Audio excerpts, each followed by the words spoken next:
कथा होती है हनुमान जी पहले आते हैं। जहाँ जहाँ भगवान कथा होती है वहाँ हनुमान जी पहले आते हैं और पीछे जाते हैं। और भगवान का एक नाम है सभद्रवासी। भगवान बद्र में कल्याण।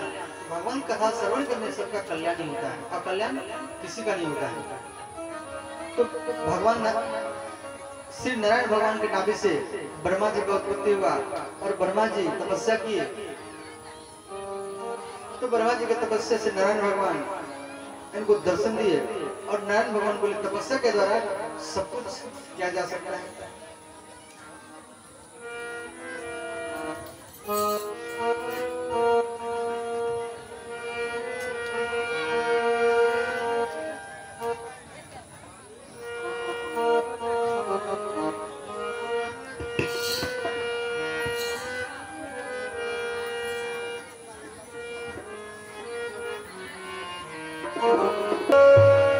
प्रपंच विधाता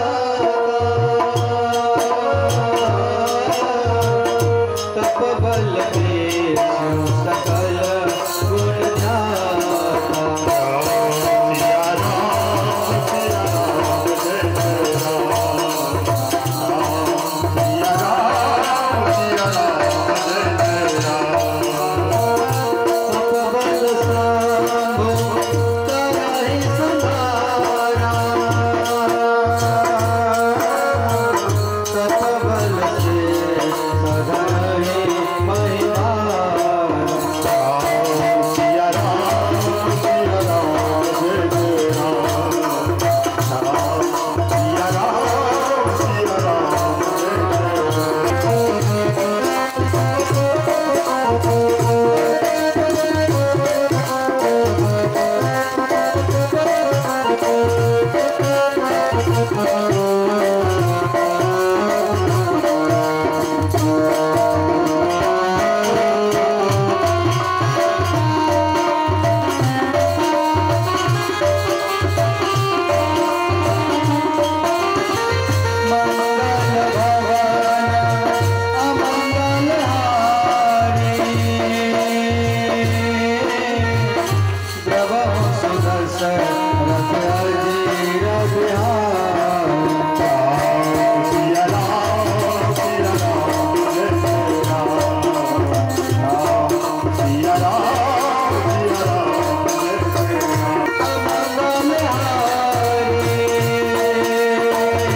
और भगवान का जो दर्शन होता है वो तत्काल होता है।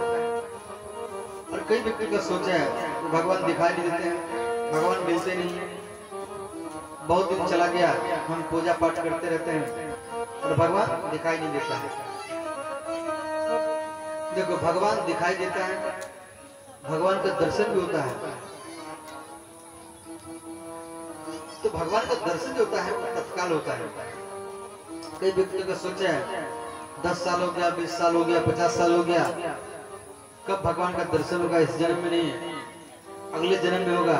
और ऐसा सोच आप रखेंगे तो भगवान का दर्शन आपको कभी भी नहीं होगा।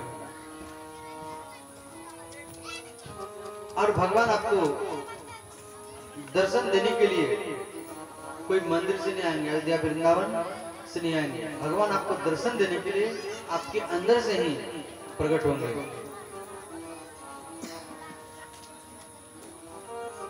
भगवान अभी भी आपके पास में है, आपके अंदर अभी भगवान विराजमान है। सिर्फ आपके अंदर में एक लालसा होना चाहिए, भगवान को दर्शन करने का लालसा होना चाहिए। जैसे आप यहाँ भागवत पंडाल में आए हैं, किस लिए आए हैं? आप अपने घर को छोड़ करके, पति को छोड़ करके, बच्चों को छोड़ करके, घर के काम को छोड़ करके आप यहाँ क्यों आए हैं? तो आपके अंदर में एक लालसा पैदा हुआ है। किस बात का? तो भागवत सुनने की लालसा। हम जाएंगे भागवत कथा सुनने के लिए, आपके अंदर में ये लालसा प्रकट हुआ है, इसीलिए आप यहाँ भागवत पंडाल में आए हैं। भागवत सुनने की लालसा। भागवत कथा मुख्य नहीं है, मुख्य क्या है? तो भागवत सुनने की लालसा ही मुख्य है। इसीलिए जैसे हनुमान चालीसा शुरू होता है, कई व्यक्ति हम देखते हैं हनुमान चालीसा शुरू हो गया, आकर के बैठ जाते हैं, और कथा प्रेमी को तो हम पहचान जाते हैं, कौन कथा सुनने वाले हैं मैं उसको पहचान लेता हूँ। जो पहले आते हैं वो घर के काम को पूरा करके नहीं आते हैं। जैसे किसी को रसोई बनाना होता है, किसी को गौ का सेवा करना होता है, किसी को दुकान चलाना होता है। तो कुछ व्यक्ति पहले आते हैं तो काम को पूरा करके नहीं आते हैं, भोजन बना के नहीं आते हैं। और उसके बाद में जो व्यक्ति आते हैं वो भोजन बना करके आते हैं। और उसके बाद में अभी जैसे आ रहे हैं, कोई व्यक्ति अभी भी आ रहे हैं, वो भोजन बना करके, भोजन पा करके फिर आ रहे हैं कथा पंडाल में। तो किस लिए आ रहे हैं? तो झांकी देखने के लिए आ रहे हैं। भाई कैसे भी आपका मन कथा में लग जाए झांकी के बहाने से, इसीलिए अंतिम में हमें झांकी करना पड़ता है। झांकी करना कोई जरूरी नहीं है, मुक्त कथा है, परंतु कई व्यक्ति कथा मन नहीं लगता है। कई व्यक्ति का सोचा है बाबा झांकी करते रहे, हम देखते रहे, तो इसीलिए अंतिम में झांकी करना पड़ता है। जो व्यक्ति खा करके आते हैं कम से कम झांकी दे करके जाए। तो ये कथा सुनने की लालसा, लालसा ही मुख्य है। तो उसी प्रकार भगवान को दर्शन करने के आपके अंदर में लालसा होना चाहिए, उत्कंठा, जिज्ञासा। आपको भगवान का दर्शन हो सकता है।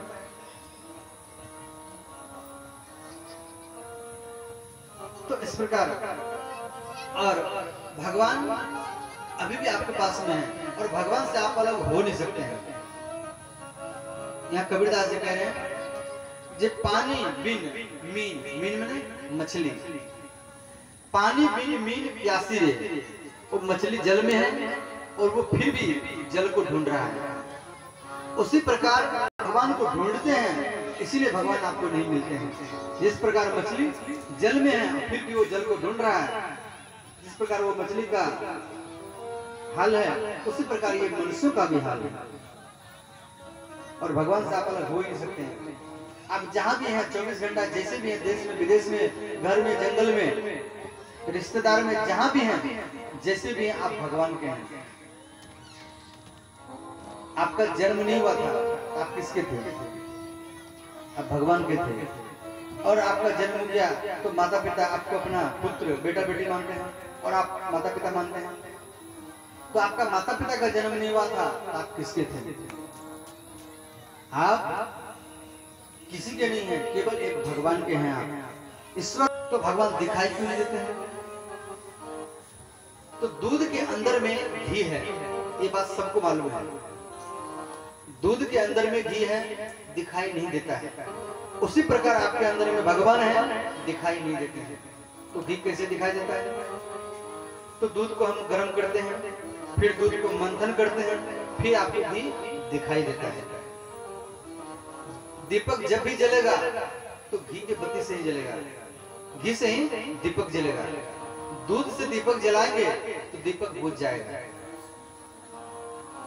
तो घी निकालने का आपको क्या करना पड़ेगा? तो दूध को गर्म करना पड़ेगा, दूध को मंथन करना पड़ेगा, फिर जाकर के घी निकलेगा। उसी प्रकार इस शरीर को आप सत्संग बैठाओ और मन को मंथन करो, फिर आपके अंदर से भगवान प्रकट हो जाएंगे। और ये काम हम लोग करते नहीं है और सबको दोष देते हैं, गुरु को दोष देते हैं। कोई गुरु बनाता है, गुरु तो सबको बनाना ही चाहिए। गुरु बिना, जो गुरु नहीं किया, गुरु नहीं तो कोई काम शुरू नहीं। गुरु सबको बनाना चाहिए। और रामायण में गोस्वामी तुलसीदास महाराज कह रहे हैं, गुरु निधि भव निधि तर इन कोई।